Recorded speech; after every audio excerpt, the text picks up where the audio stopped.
अपने लक्ष्य में आने वाली हर एक बाधा को कैसे खत्म करे और सुख शांति कैसे पाए और स्त्री आकर्षण से कैसे बचे, इसी के पीछे का एक रोचक उपाय हम आज के इस वीडियो में एक रोचक कहानी के माध्यम से जानेंगे। तो चलिए शुरुआत करते हैं। योद्धा का पाठ। विजयनगर के हलचल भरे शहर में विजय नाम का एक युवा योद्धा रहता था। वह बलशाली, साहसी और युद्ध कला में निपुण था। उसने कई लड़ाइयां जीती और पूरे राज्य में अपनी वीरता के लिए ख्याति प्राप्त की। हालांकि एक लड़ाई थी जिसे विजय को जीतना अभी बाकी था, आसक्ति के खिलाफ लड़ाई। विजय एक महान पराक्रमी व्यक्ति होने के साथ साथ एक महान हृदय का व्यक्ति भी था। उसके मन में महिलाओं के प्रति कमजोरी थी, विशेषकर प्रिया नाम की एक खूबसूरत युवती के प्रति। वह दयालु, बुद्धिमान थी और उसकी मुस्कान सबसे अंधेरे दिनों को भी रोशन कर सकती थी। विजय उस पर मोहित हो गया था और उसके बिना अपने जीवन की कल्पना भी नहीं कर सकता था। जैसे जैसे दिन हफ्तों में और हफ्ते महीनों में बदलते गए, प्रिया के प्रति विजय का लगाव और भी गहरा होता गया। उसने एक योद्धा के रूप में अपने कर्तव्यों की उपेक्षा करना शुरू कर दिया। उसकी सुंदरता और आकर्षण से मंत्रमुग्ध होकर उसके साथ अधिक से अधिक समय बिताना शुरू कर दिया। उनके दोस्तों और गुरुओं ने उन्हें लगाव के खतरों के बारे में चेतावनी दी, लेकिन विजय ने कोई ध्यान नहीं दिया। वह प्रिया के प्यार में अंधा हो गया था। एक दिन जब विजय महल के बगीचों में घूम रहा था, प्रिया के विचारों में खोया हुआ था, उसकी नजर एक पेड़ के नीचे बैठे एक बूढ़े अरशी पर पड़ी। अरशी के चेहरे पर एक शांत मुस्कान थी और उनकी आंखों में एक ज्ञान था जो विजय की आत्मा को छेदता हुआ लग रहा था। योद्धा विजय, तुम मोह का बोझ हृदय में क्यों लिए फिरते हो? ऋषि ने नम्र स्वर में पूछा। ऋषि के प्रश्न से विजय हतप्रभ रह गया। उसने पहले कभी अरशी से बात नहीं की थी, फिर भी ऋषि को उसके भीतर चल रही उथल पुथल का एहसास हो गया था। मैं उससे प्यार करता हूं अरशी, मैं उसे खोने के बारे में सोच भी नहीं सकता, विजय ने जवाब दिया। उसकी आवाज में प्यार और दर्द का मिश्रण था। अरशी ने धीरे से सिर हिलाया, मानो वह विजय की दुर्दशा को समझ गया हो। लगाव एक जंजीर की तरह है विजय। ये आपको जिससे आप प्यार करते हैं उससे बांधता है, लेकिन ये आपकी आत्मा को भी बांध देता है। ये आपके निर्णय को धूमिल कर देता है और आपको सच्चाई देखने से रोकता है। विजय ने आरशी की बातें ध्यान से सुनी। उसका दिल एहसास के बोझ से भारी हो गया। आरशी ने आगे कहा, तुम्हें आसक्ति के बिना प्यार करना सीखना चाहिए विजय। तुम्हें जाने देना और जिसे तुम प्यार करते हो उसे मुक्त करना सीखना चाहिए। सच्चा प्यार किसी पर कब्जा करने के बारे में नहीं है, बल्कि उन्हें वैसे ही रहने देने के बारे में है जो वे वास्तव में हैं। शब्द विजय के दिमाग में ज्ञान का ताना बाना बुन रहे हैं। एक नई समझ आने के साथ विजय को प्यार और लगाव के सही अर्थ का एहसास हुआ। वह जानता था कि उसे खुद को उन जंजीरों से मुक्त करना होगा जो उसे प्रिया से बांधती थीं, तभी वह उससे सच्चा प्यार कर सकता था। उस रात टिमटिमाते तारों के नीचे विजय ने प्रिया को एक पत्र लिखा। इसमें उसने अपने दिल और आत्मा को व्यक्त किया, उसके प्रति अपने प्यार को व्यक्त किया, लेकिन यह भी महसूस किया कि सच्चे प्यार का मतलब उससे जाने देना है। जैसे ही उसने एक दूत के साथ पत्र भेजा, विजय पर शांति की भावना छा गई। वह जानता था कि उसने मोह से मुक्ति की दिशा में पहला कदम उठा लिया है। दिन सप्ताहों में और सप्ताह महीनों में बदल गए। विजय ने एक योद्धा के रूप में अपने कर्तव्यों पर ध्यान केंद्रित किया, अपने कौशल को निखारा और वीरता और बुद्धिमत्ता के साथ अपने लोगों का नेतृत्व किया। और अपने दिल में वह आशी के शब्दों को मोह के अंधेरे में एक मार्गदर्शक प्रकाश के रूप में ले गया। एक दिन जब विजय एक बार फिर महल के बगीचों से घूम रहा था, उसने प्रिया को उसी पेड़ के नीचे खड़े देखा जहां वह आशी से मिला था। उसकी आंखों में आंसू थे, लेकिन चेहरे पर मुस्कान भी थी। प्रिया ने कहा, मुझे आपका पत्र मिला विजय। अब मैं समझ गई हूं कि आपने मुझे क्या बताने की कोशिश की थी। प्रिया ने कहा। उसकी आवाज में दुख और समझ का मिश्रण था। विजय उसके पास आया। उसका दिल प्यार और कृतज्ञता से भर गया। एक साथ बूढ़े आरशी के पेड़ की निगरानी में उन्होंने यह जानते हुए गले लगाया कि उनका प्यार अब लगाव की जंजीरों से मुक्त हो गया है। और इसलिए योद्धा विजय ने सबसे मूल्यवान सबक सीखा कि सच्चे प्यार की कोई सीमा नहीं होती, कोई लगाव नहीं होता, केवल स्नेह का शुद्धतम रूप होता है जो प्रिय को मुक्त कर देता है। अंत में विजय की कहानी हमें सिखाती है कि सच्चा प्यार किसी पर कब्जा करने के बारे में नहीं है, बल्कि उन्हें वैसे ही रहने देने के बारे में है जो वे वास्तव में है। यह निस्वार्थता, आसक्ति को त्यागने और प्रेम की सुंदरता को उसके शुद्धतम रूप में अपनाने का एक सबक है। तो दोस्तों, इस विषय पर एक और दिलचस्प कहानी की शुरुआत कुछ इस प्रकार होती है। गंगाधर की मुक्ति। मुंबई जैसे हलचल भरे शहर में गंगाधर नाम का एक आदमी रहता था। वह अपने आकर्षण, बुद्धिमत्ता और व्यवसाय में सफलता के लिए दूर दूर तक जाने जाते थे। गंगाधर एक ऐसा व्यक्ति था जिसके पास सब कुछ था, धन, शक्ति और सीता नामक एक समर्पित पत्नी।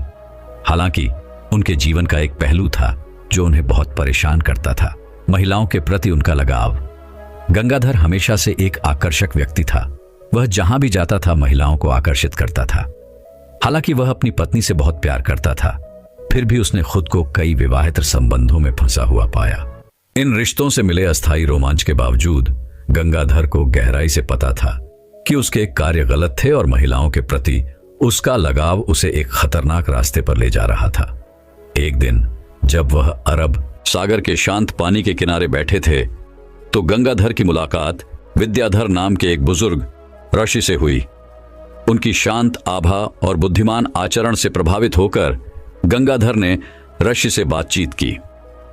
विद्याधर ने ध्यान से सुना जब गंगाधर ने महिलाओं के साथ अपने संघर्ष और लगाव की जंजीरों से मुक्त होने की इच्छा को स्वीकार करते हुए अपने दिल की बात कही। आशी ने गंगाधर की ओर करुणा भरी आंखों से देखा और कहा, मेरे बेटे, महिलाओं के प्रति लगाव एक आम पीड़ा है जो कई पुरुषों को परेशान करती है, लेकिन सच्ची मुक्ति अपनी इच्छाओं पर काबू पाने और आंतरिक शांति पाने में निहित है। उन शब्दों के कानों में गूंजने के साथ गंगाधर को दृढ़ संकल्प और उद्देश्य की एक नई भावना महसूस हुई। विद्याधर ने गंगाधर को अपने संरक्षण में ले लिया और उन्हें आत्मखोज की आध्यात्मिक यात्रा पर मार्गदर्शन दिया। साथ में वे पवित्र मंदिरों की तीर्थ यात्रा पर निकले, शांत जंगलों में ध्यान लगाया और तारों से जगमगाते आकाश के नीचे गहरी दार्शनिक चर्चाओं में लगे रहे।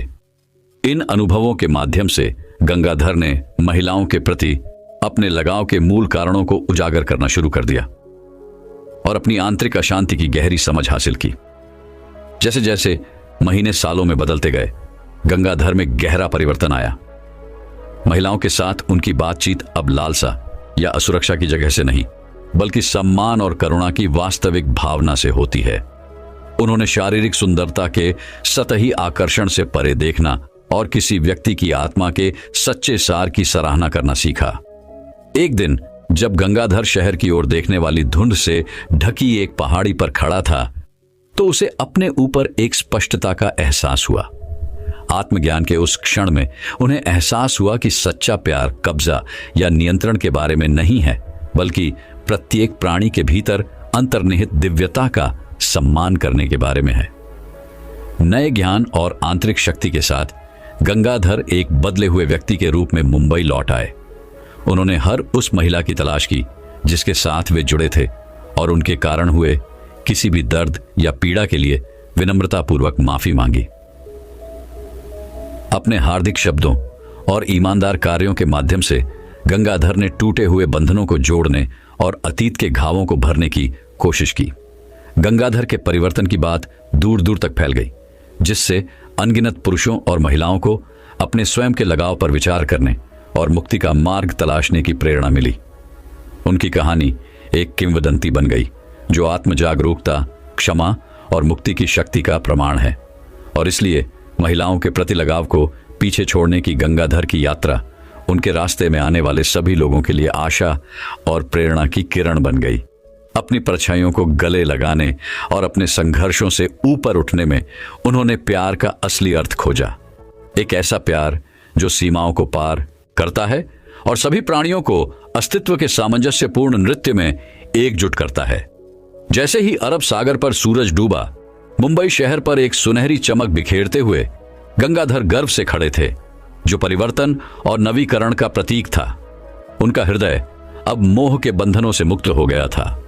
उनकी आत्मा आर्ष विद्याधर के शाश्वत ज्ञान द्वारा निर्देशित उड़ते हुए पक्षी की तरह ऊंची उड़ान भर रही थी। और इसलिए गंगाधर की कहानी, वह व्यक्ति जिसने महिलाओं के प्रति अपने लगाव पर विजय प्राप्त की और सच्ची मुक्ति पाई, मुंबई की सड़कों और गलियों में गूंजती रही, यह याद दिलाती है कि सबसे बड़ी यात्रा जो हम कर सकते हैं वह भीतर की यात्रा है। दोस्तों, इस विषय पर एक और दिलचस्प कहानी की शुरुआत कुछ इस प्रकार होती है। साधु और आसक्ति का भ्रम। भारत के हरे भरे जंगलों में बसे एक छोटे से गांव में स्वामी रवि नाम के एक श्रद्धेय भिक्षु रहते थे। वह अपनी बुद्धिमत्ता, करुणा और आत्मज्ञान के मार्ग के प्रति अटूट समर्पण के लिए दूर दूर तक जाने जाते थे। लोग दिल, दिमाग और आत्मा के मामलों पर उनका मार्गदर्शन पाने के लिए दूर दूर से यात्रा करते थे। एक दिन माया नाम की एक युवती भारी मन से स्वामी रवि के पास आई।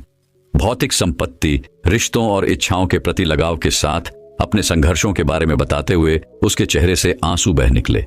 वह उन चीजों के प्रति अपनी चाहत में फंसी हुई महसूस करती थी जो उसे अस्थायी खुशी लेकिन स्थायी दुख देती थी। बुद्धिमान साधु ने माया की दुख भरी कहानी ध्यान से सुनी और धीरे से मुस्कुराया। वह जानता था कि माया की पीड़ा की जड़ क्षण भंगुर चीजों के प्रति उसके लगाव में है, जिसमें रोमांटिक प्रेम के विचार के प्रति उसका लगाव भी शामिल है। स्वामी रवि ने माया को लगाव के भ्रम के बारे में एक मूल्यवान सबक सिखाने का फैसला किया। वह माया को खिले हुए फूलों, सुगंधित जड़ी बूटियों और चहचहाते पक्षियों से भरे एक सुंदर बगीचे में ले गया। जब वे बगीचे से गुजर रहे थे, स्वामी रवि ने एक नाजुक गुलाब की झाड़ी की ओर इशारा किया और कहा, माया, क्या तुम इस गुलाब को देखती हो? यह सुंदरता, प्रेम और नश्वरता का प्रतीक है। इस गुलाब की तरह जीवन में सभी चीजें क्षण भंगुर हैं और अस्थायी। सच्ची शांति और खुशी पाने के लिए व्यक्ति को आसक्ति को छोड़ना सीखना होगा। माया ने स्वामी रवि के शब्दों का वजन अपने दिल में महसूस करते हुए सोच समझकर सिर हिलाया। उसने महसूस किया कि क्षण भंगुर सुखों के प्रति उसका लगाव रेत की तरह उसकी उंगलियों से फिसलती छाया को पकड़ने जैसा था। स्वामी रवि ने जंगल में रहने वाले एक बुद्धिमान बूढ़े अरशी की कहानी साझा करके अपना शिक्षण जारी रखा। आर्षि ने अपना जीवन लगाव और वैराग्य की प्रकृति पर ध्यान करते हुए बिताया था और उन्हें समझ आ गया था कि सच्ची स्वतंत्रता उन बंधनों को मुक्त करने में है जो किसी को भौतिक दुनिया से बांधते हैं। आर्षि के ज्ञान से प्रेरित होकर माया ने अपनी आसक्तियों और इच्छाओं पर विचार करना शुरू कर दिया।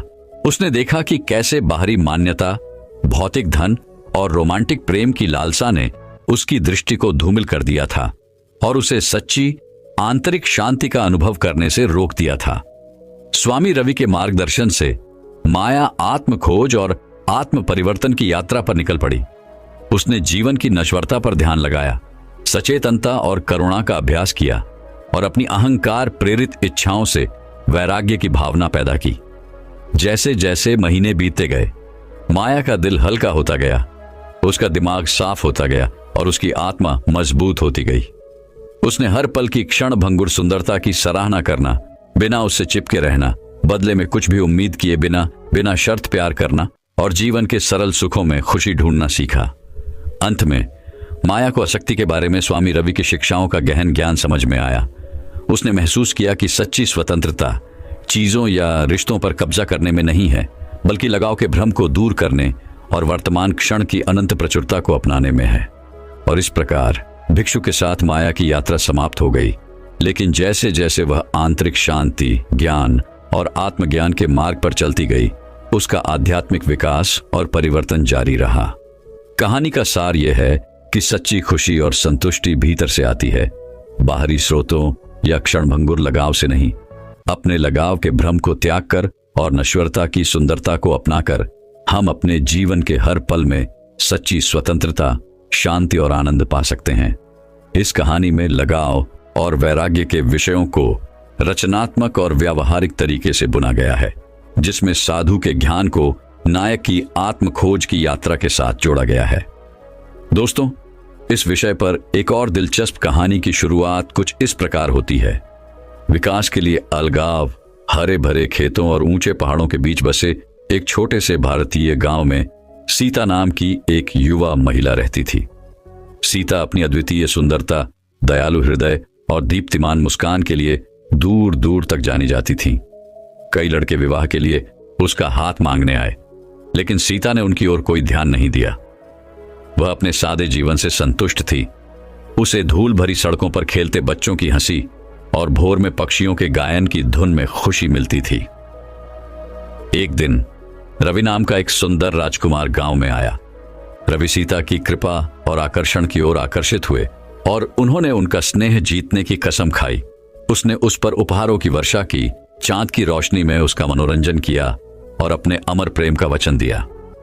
सीता रवि के ध्यान से प्रसन्न होकर अपनी प्रारंभिक अनिच्छा के बावजूद खुद को उसके प्यार में पड़ने लगी। कई महीने बीत गए और सीता और रवि का प्यार परवान चढ़ने लगा। वे शहर में चर्चा का विषय थे। उनकी भक्ति और गहरे संबंध के लिए उनकी प्रशंसा की जाती थी। लेकिन जैसे जैसे समय बीतता गया, सीता को बेचैनी महसूस होने लगी। उसे एहसास हुआ कि उसकी खुशी अब रवि की उपस्थिति से जुड़ी हुई थी और उसके साथ के बिना वह खोई हुई और अधूरी महसूस करती थी। एक रात जब सीता तारों को निहारते हुए जाग रही थी, एक बुद्धिमान बूढ़ी औरत उसके सामने प्रकट हुई। महिला की आंखें प्राचीन ज्ञान से चमक रही थीं और उसकी आवाज रात में बहती सुखदायक नदी की तरह थी। उन्होंने लगाव के खतरों के बारे में बात की, दूसरों में खुशी ढूंढने की बजाय खुद के भीतर खुशी ढूंढने की जरूरत बताई। सीता ने ध्यान से सुना। उसका हृदय एहसास से भारी हो गया। वह जानती थी कि वह अपनी खुशी के लिए रवि पर बहुत अधिक निर्भर हो गई थी और वह खुद को इस निर्भरता से अलग करने के महत्व को समझती थी। बुढ़िया उसे देखकर धीरे से मुस्कुराई।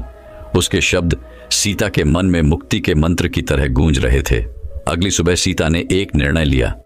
उसने रवि को यह कहते हुए विदा किया कि उसे अपने वास्तविक स्वरूप को खोजने के लिए अकेले समय की आवश्यकता है।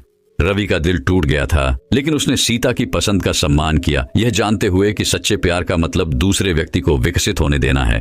अपने कमरे में अकेली सीता आत्मखोज की यात्रा पर निकल पड़ी।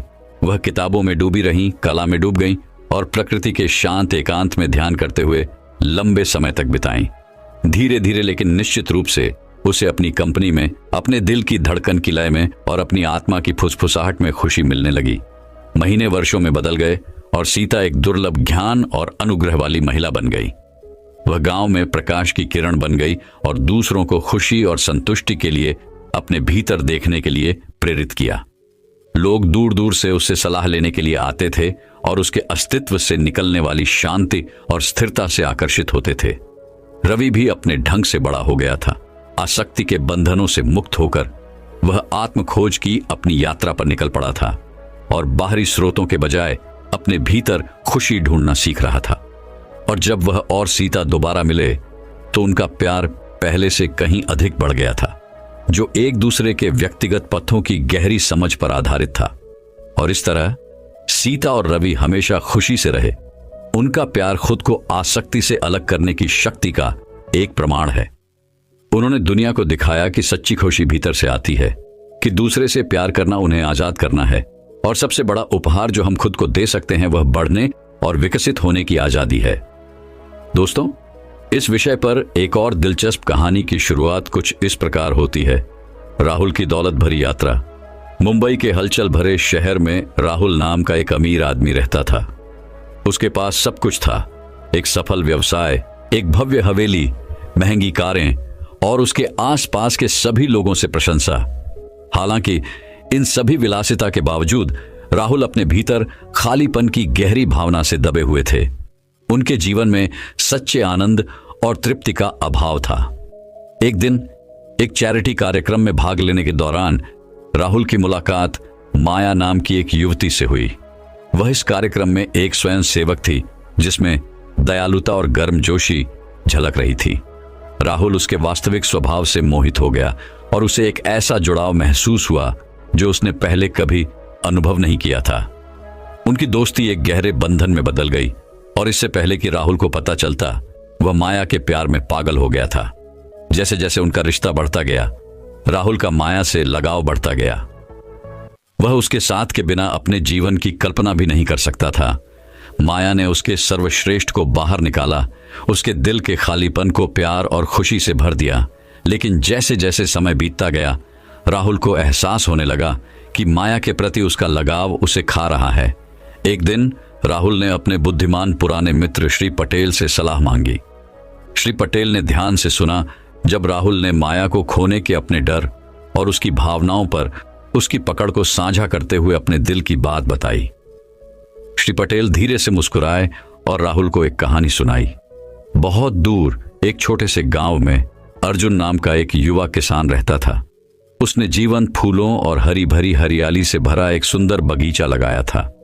अर्जुन ने प्यार और देखभाल के साथ अपने बगीचे की देखभाल की, प्रत्येक पौधे का दयालुता के साथ पालन पोषण किया।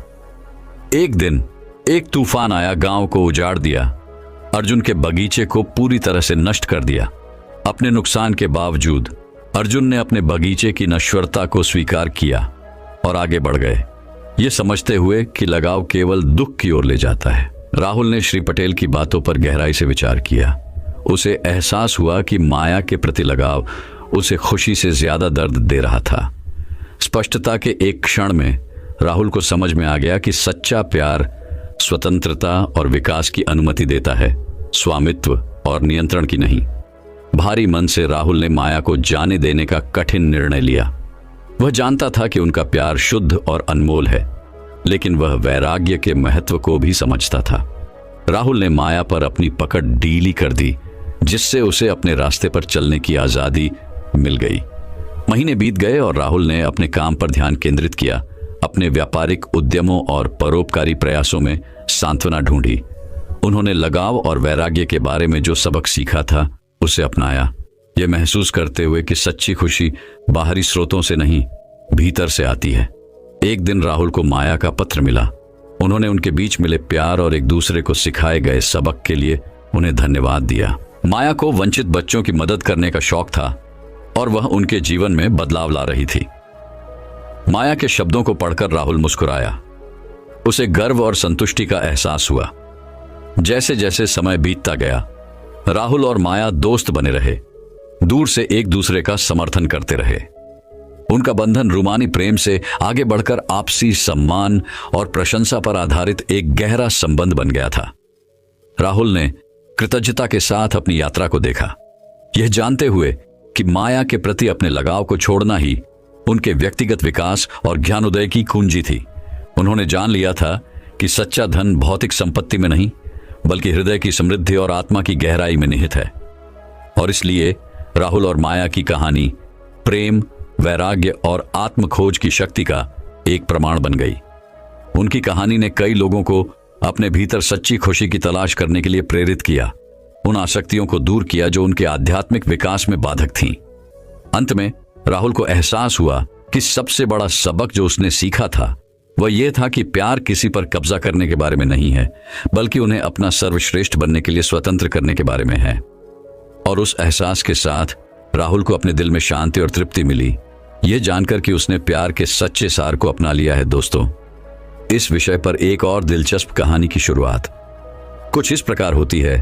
भारत के एक छोटे से गांव के मध्य में किसी अन्य से भिन्न एक स्कूल था। स्कूल अपने असाधारण शिक्षण स्टाफ और चरित्र विकास पर जोर देने के लिए जाना जाता था। इस प्रतिष्ठित संस्थान के शीर्ष पर बुद्धिमान और दयालु प्रिंसिपल कुमार थे। प्रिंसिपल कुमार सिर्फ एक प्रशासक नहीं थे, वह छात्रों और शिक्षकों दोनों के लिए समान रूप से एक गुरु, एक मार्गदर्शक और एक आदर्श थे। एक दिन स्कूल में एक नए शिक्षक आए। वह तारा नाम की एक युवा खूबसूरत महिला थी, जिसे पढ़ाने का शौक था और उसका दिल दयालुता से भरा था। तारा अपने आकर्षक पाठ और देखभाल करने वाले स्वभाव के कारण जल्द ही छात्रों के बीच पसंदीदा बन गई। प्रिंसिपल कुमार सहित सभी ने उनकी प्रशंसा की। जैसे जैसे समय बीतता गया, प्रिंसिपल कुमार और तारा में नजदीकियां बढ़ती गईं। उन्होंने शिक्षा, दर्शन और जीवन पर चर्चा करते हुए घंटों बिताए। उनका बंधन विशेष था, लेकिन सिद्धांतों पर चलने वाले व्यक्ति होने के नाते प्रिंसिपल कुमार जानते थे कि उन्हें तारा के साथ पेशेवर संबंध बनाए रखने की जरूरत है। एक दिन तारा भारी मन से प्रिंसिपल कुमार के पास पहुंची। उसने उसे लगाव के साथ अपने संघर्षों के बारे में बताया, खासकर रिश्तों के साथ। उन्होंने साझा किया कि कैसे उन्हें अतीत के अनुभवों को छोड़ना कठिन लगता था और इसका उनके वर्तमान और भविष्य पर क्या प्रभाव पड़ा। प्रिंसिपल कुमार ने ध्यान से सुना। उनकी बुद्धिमान आंखें सहानुभूति से भरी थीं। वह तारा की दुविधा को समझता था और जानता था कि उसे उसके लगाव के मुद्दों को दूर करने का रास्ता खोजने में मदद करने की जरूरत है। इसलिए उन्होंने उसके साथ एक कहानी साझा करने का फैसला किया, एक ऐसी कहानी जो एक मूल्यवान सबक देगी। कल्पना कीजिए, प्रिंसिपल कुमार ने कहना शुरू किया, एक सुंदर कमल का फूल एक तालाब में खिल रहा है। कमल का फूल अपने जीवंत रंगों और नाजुक पंखुड़ियों के साथ आश्चर्यजनक है। हालांकि कमल की जड़ें तालाब के कीचड़ भरे तल में हैं। अपने परिवेश के बावजूद कमल कीचड़ से ऊपर उठता है, पवित्रता और ज्ञान का प्रतीक है। तारा ने कहानी से मंत्रमुग्ध होकर ध्यान से सुना। प्रिंसिपल कुमार ने आगे कहा, कमल की तरह हमें भी अपने लगाव से ऊपर उठना सीखना चाहिए।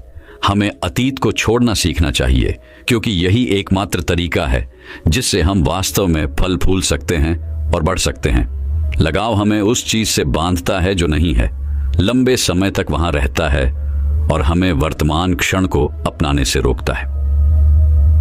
तारा ने कहानी के पीछे के गहन संदेश को समझते हुए सिर हिलाया। उसे एहसास हुआ कि उसे अपने अतीत के अनुभवों से खुद को अलग करने की जरूरत है, चाहे वे कितने भी सुंदर या दर्दनाक क्यों न हो। उसे वर्तमान में जीने की जरूरत थी, हर पल को खुले दिल और दिमाग से पूरी तरह से अपनाना था। उस दिन से तारा ने अपनी आसक्तियों को मुक्त करने पर काम किया। उन्होंने शिक्षण में अपना दिल लगा दिया, अपने छात्रों को सशक्त बनाने और सकारात्मक प्रभाव डालने पर ध्यान केंद्रित किया। प्रिंसिपल कुमार ने गर्व के साथ देखा जब तारा आसक्ति की जंजीरों से मुक्त होकर और भी अधिक सुंदर आत्मा में विकसित हो रही थी। साल बीतते गए और स्कूल प्रिंसिपल कुमार के मार्गदर्शन और शिक्षिका तारा के समर्पण के तहत आगे बढ़ता रहा। उनका बंधन मजबूत, आपसी सम्मान और विकास और सीखने के प्रति साझा प्रतिबद्धता पर आधारित रहा। प्रिंसिपल कुमार और शिक्षक तारा की कहानी दूर दूर तक फैली, जिससे कई लोगों को अपने जुड़ाव पर विचार करने और व्यक्तिगत विकास के लिए प्रयास करने की प्रेरणा मिली। इसने उन्हें सिखाया कि सच्ची आजादी जाने देने और वर्तमान